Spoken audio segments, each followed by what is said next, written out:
Towards the end of the Clone War, the Jedi were growing more and more suspicious of Supreme Chancellor Palpatine, but the Sith Lord continued to remain one step ahead of them. For a number of years, he had formed a bond with Jedi Knight Anakin Skywalker and drawing him to the dark side with the offer to save his wife Padme Amidala of Naboo. The conflict in the former slave would tear the Jedi Order apart. Elsewhere in the galaxy, the Jedi were continuing with their missions to the Republic, but for one former Jedi on Mandalore, the objective was different. Ahsoka Tano had been wandering the streets of Coruscant before being recruited by Bo Katan of the Nite Owls to take down the Zabrak Maul and help her gain control of Mandalore. In their siege of the planet, the former Jedi Padawan encounters Maul in the confines of the palace throne room, and there the renegade Sith alerts Ahsoka to the plans of Palpatine with Anakin. The Togruta refused the offer to join Maul and to help defeat Sidious, believing that the Zabrak had an ulterior and more deceptive motive. After defeating him in the rooftops of Sundari, Maul is placed in the security of a Mandalorian cage, and the former Jedi with Clone Commander Rex entered into the mobile communications unit to speak to the Jedi Council. Once more the Council, and in particular Mace Windu, wanted to arrest the Supreme Chancellor after the death of General Grievous, but they are still clueless as to the plans of Palpatine concerning Anakin.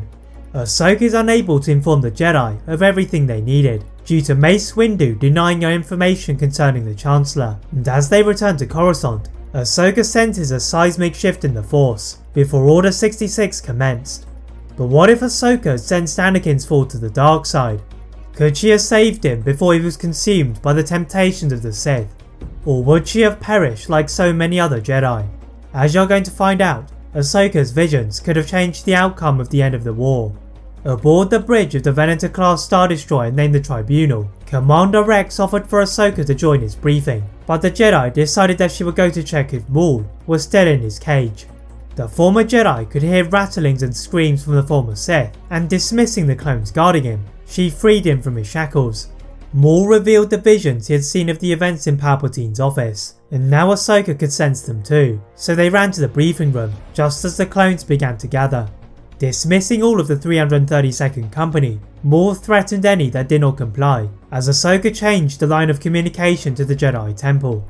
Shaak Ti was the most senior member of the Jedi Order in the Temple, and Ahsoka desperately ordered her to go to the Chancellor's office and stop Palpatine and Anakin.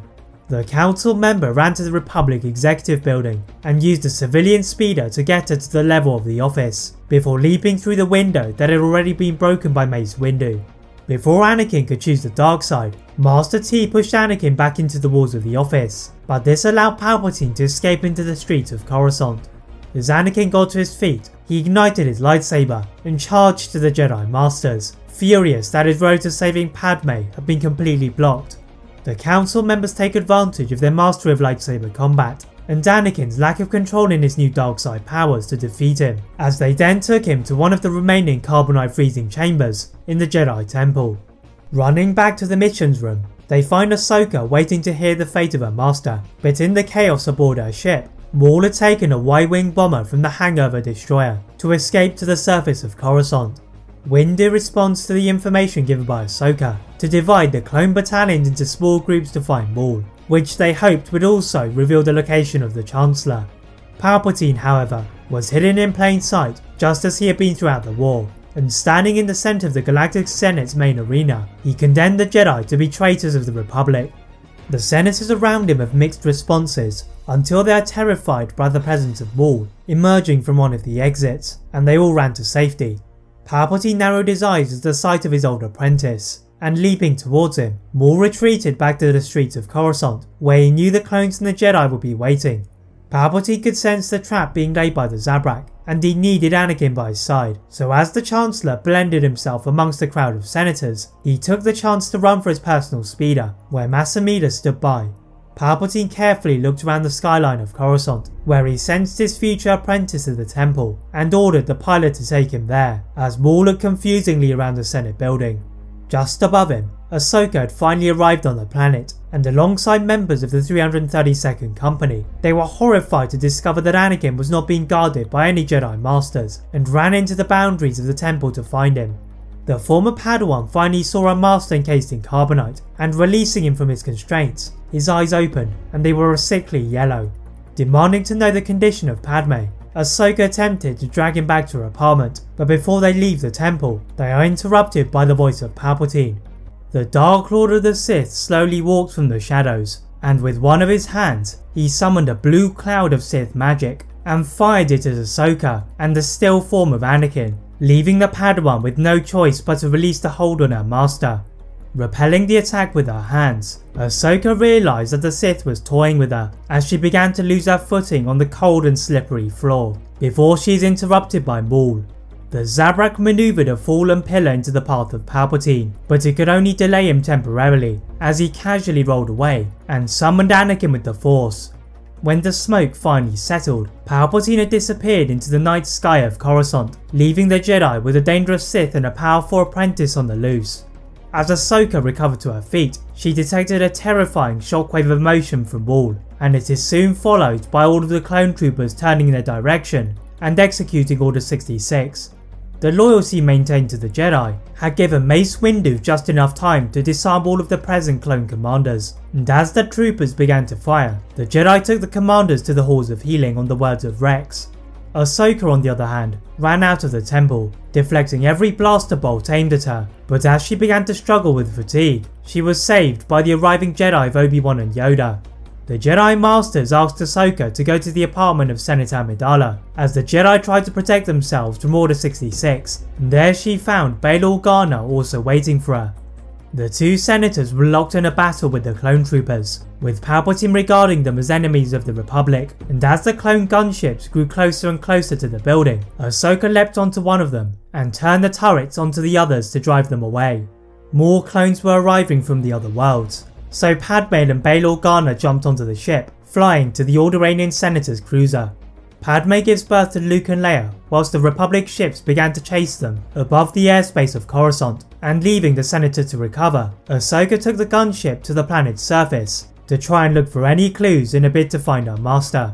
By the time she had dodged the hailstorm of gunfire, the Jedi had done a much more thorough job on the ground, and most of the clones had either been killed or had their control chips removed. Unfortunately for the Jedi, the Emperor maintained authority over the Galactic Senate, and their reputation across the galaxy had been destroyed. Yoda decided on behalf of the Jedi that they should not fight until the tensions had eased, but before he could divide them, Maul had emerged from the mist to attempt a killing strike at Obi-Wan. None of the Jedi were prepared for such an attack, and before any of them could reach him, it is Ahsoka that jumped in the way of the lightsaber, and she dropped to the floor. The Jedi around them capture Maul and place him back in his Mandalorian cage, whilst the clones carry the Jedi Padawan to the medical bay. Ahsoka had the foresight to deflect the attack on Obi-Wan with her lightsaber, but the injuries were severe as the medical droids healed the wounds with the healers. On an Imperial Star Destroyer, Anakin had awoken from the attack made by Palpatine aimed for Ahsoka and found himself in the unfamiliar surroundings of a cell. As he watched members of the Coruscant Guard patrol the corridors of the small detention complex, he suddenly felt a great surge of pain in his mind, and the Sith apprentice knew Ahsoka had just been gravely injured. Anakin let out a force-orientated roar that shook the ship, and breaking the mechanism outside of the cell, he began choking everyone he could find, whilst he made his way to the navigational officers on the bridge. At the head of the destroyer was Tarkin and Palpatine, but as Anakin made a move to choke the Admiral, Palpatine stopped him with a minuscule movement of his hand, and the clone troopers placed him in the high security cell of the ship. The Sith Lord did not have the time for Anakin's conflict with the light side, and walking to the holotable, he found one of the remaining clone troopers on Coruscant, reporting that Senator Amidala had escaped with the help of Padawan Tano. Palpatine ordered every single Imperial to hunt them down, and thereby seal Anakin's transformation to the dark side. The clone troopers that had received the orders from Palpatine turned their attentions away from the Jedi and onto the two newest targets, with all of them convening back at the Republic military base on Coruscant. Unfortunately for these clone troopers, the surviving Jedi of Order 66 and the chip-free clone troopers had anticipated this move by their former army, and hiding in the exterior of the complex, they ambushed the arriving clone troopers. Obi-Wan and Windu began a thorough and efficient interrogation process on all of the Clone Marshal commanders, and all of them admitted that they had been dispatched to track down Padme and Ahsoka before removing the inhibitor chips from their head. The Jedi Padawan was currently resting in the Grand Republic's medical facility, and upon hearing of the threat to her life, a group of clones surrounded her in protection, awaiting their threat. But the danger was not from enemy blaster fire or lightsabers, rather from within, as Ahsoka began to twitch and mutter incoherent words on the medical bedding. The former Jedi began to speak in a native Togruta, and the resident protocol droid translated her words to refer to the cloning facility on Kamino. Alerting the Jedi to the visions that Ahsoka was having about Anakin, Shakti is concerned about what Palpatine was planning, so she dispatched an elite group of clone troopers to investigate the occurrences on Tipoca City. Approaching through the rain clouds of the planet's surface, Commander Rex spotted inbound fighters heading for their way, and quickly swerving away from their intended target, the clones had to seek refuge on an adjacent platform on Tipoca City. Although Rex was not a Force sensitive, even he could feel something eerie and ominous about their landing location, and preparing their blaster pistols, he dramatically turned to a floating Anakin Skywalker. Rex attempted to pull the general out from his tank, but he is stopped by ARC Trooper Jesse, who pointed to the wider area, and the clones saw hundreds if not thousands of Anakins in stasis, all part of an accelerated cloning process. Reporting back to the Jedi on Coruscant, Yoda orders the clones to try and inflict as much destruction as they could, whilst they mobilise their remaining fleet to mount a takeover of the planet. But as they are about to leave, they receive a transmission from Senator Bail Organa. The Senate and its security forces have been watching over Padme's recovery, but their location had been compromised by a signal from one of the droids aboard the ship, leading to the first batch of Imperial stormtroopers boarding his cruiser.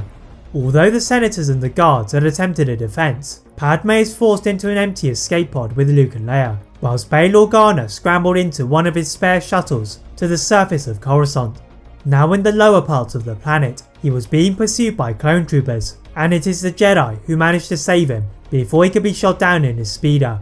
Yoda and Windu assign Obi-Wan to find the location of the Senator, leaving themselves to go to Kamino with a group of Jedi Masters, whilst Master T and Sin Dralig stay to protect the temple from any potential unexpected attacks. The Steward Master entered into one of the last remaining Jedi starfighters and headed for the coordinates of the Imperial assault on Bail Organa's cruiser, but once he arrived, he found it to be surrounded by a small fleet and knew he could not pass through it. But through the debris left by the assault, he spotted the faithful astromech R2-D2, and dragging it to the roof of his ship with the Force, he travelled back to his Venator-class Star Destroyer, where Bail Organa examines the database that R2-D2 had obtained from the cruiser. The docking logs had revealed that Padme had jettisoned towards the planet of Tatooine, clearly aiming to bring Luke and Leia to the safety of the last family, and Obi-Wan traced the route of the escape pod into the sand-covered planet. The Jedi Master swept his Jedi robes around him as the sand started to swirl, and sensing the powerful Luke and Leia, he stopped Padme from entering their home. The Senator is surprised by the appearance of the Jedi Master, as he ordered her to return, having sourced the location of Anakin. The Senator agreed, with the last family temporarily watching over the children. Obi-Wan and Padme trailed the other Jedi on their journey to Kamino, when he received a surprising transmission from Ahsoka, who had not been willing to let the fate of her master fall into the hands of the others, watching her fly alongside them in a Y-wing bomber. Rather skeptically leaving Maul to try and draw out the Emperor, the Jedi launched into one last battle for the galaxy. Awaiting the first wave of Jedi forces were the former allies in Recusant Venator-class Star Destroyers and a mix of Imperial destroyers commissioned by Palpatine, which attacked them upon their exit from hyperspace. General Windu diverts the attack to the largest Imperial Star Destroyer, aiming to take out the main control center, and the clone pilots in the ARC-170 starfighters bombard the surface of the ship's hull, but the ion turrets defending the command tower proved to be an impenetrable obstacle. Choosing to abandon his battle meditation, Yoda stood at the bridge to face their target, and using the Force to temporarily disable the shields and reduce the turret fire, the clone troopers managed to cut off the communication between the fleet. But the battle had only just begun, and the Empire responded by deploying 6 dozen brand new TIE-class fighters, which vaporized the Old Republic starfighters with their superior maneuverability and armaments, leaving the Jedi in retreat until Obi-Wan brought his own fleet. Along with Ahsoka, they could faintly detect the presence of Anakin on the planet below, and the cover fire provided by their fleet enabled them to try and find the Jedi Knight. The previously quiet planet was now a scene of chaos, as the cloning facility was in a state of a small civil war, with a conflict of interest being waged between the clones and the stormtroopers. Obi-Wan was able to see through the blood left behind, and running through the corridors, he could see his padawan, or so Obi-Wan thought. Unlike the clones of Anakin on Temira City, these clones were further along in their development program, and from above himself and Ahsoka, he heard the echoing voice of Palpatine ordering for the clones to attack. Ahsoka and Obi-Wan found themselves surrounded by a legion of Anakins, and even though they were not as powerful as the real Anakin, they struggled to hold them off, diving into the sea, soon to be rescued by the native air whales. The two Force users had to find an alternative, and a solution soon presented itself in the form of a modified Omicron-class attack shuttle, and its occupants claimed Force 99. Having escaped the compound and the betrayal of Crosshair, the defective clones were able to guide the Jedi to the summit of Toboka City, where Tech had identified the strongest signal, and carefully cutting a hole through to a maintenance corridor, the real Anakin is revealed. Obi-Wan frees his Padawan from his confinement, but this had triggered an alarm, and the sound of a group of all-terrain tactical enforcers marched towards them. With their combined might, the Jedi lift one of the ground walkers in the path of the others, and they jumped out of the open space onto the Havoc Marauder with Anakin in their arms. The pursuing Imperial fighters could only delay their path to the mobile medical station, and there Yoda is on hand to try and dispel the dark side that Anakin had been exposed to. The previous hate-fueled eyes had returned to their normal colour, much to the relief of everyone surrounding him, but upon hearing that the Emperor was still alive, the Jedi Knight barged his way to the missions room, and began issuing orders to infiltrate Palpatine's defences. The Sith Lord had not had the time to change the fleet formation, and Anakin was able to use his knowledge of his master to surround the Imperial fleet. Leaving the aerial battle to Obi-Wan, Windu, Anakin and Yoda took a single attack shuttle to the biggest destroyer, which had been said to be his own, and marching through the ship with purpose and intent, Palpatine suddenly rose in front of them on a platform. Anakin wasted no time in charging at his old master, and holding off the lightning attack with his blade. The other Jedi tried to capitalise, but they rebounded off of a force barrier, and hurled various crates in Palpatine's direction. With the Sith Lord off balance, Anakin quickly and silently impaled him before turning away to the waiting transportation. Returning to Coruscant, the previously fearful senators were there to welcome the Jedi, and with the true identity of Palpatine exposed, the Jedi's reputation had been restored. The New Republic was established following the fall of the short-lived Empire, and across the galaxy, those who had collaborated with the previous regime were rounded up by the clone troopers then placed on trial. Anakin was able to return to the Jedi, despite his trip to the dark side, and raising Luke and Leia in the Jedi Temple with the help of Ahsoka and Obi-Wan, they grew to be as powerful as their father, who had fulfilled his prophecy in bringing balance to the Force. That is it for What If Ahsoka sensed Anakin's fall. If you enjoyed this What If, please like this video, turn on that notification bell, click that subscribe button on this channel, as well as on my other channel What If Films. And as always, leave a comment on what if you'd all like to see next, and how I can improve my videos. Thank you all very much for watching, and see you next time.